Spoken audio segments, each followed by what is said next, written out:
Guys, isa sa gulay sa bukid na unang-una nating makikita yung mga laing. So, ito yung mga laing. Kukuhanin ko kasi magluluto rin ako.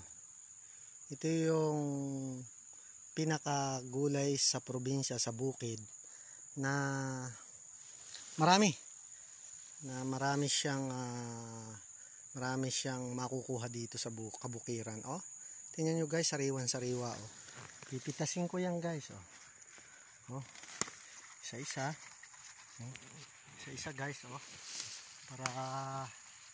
para lutuin ko. So guys, nakakatuwa kasi libre na lang to dito sa bukid. Oh, guys. Oh, gaganda. Oh. So guys, mangunguha muna ako. Oh, ang gaganda, sariwan-sariwa. Oh. Ang sarap talaga sa bukid guys. Okay guys, maraming salamat, bye bye.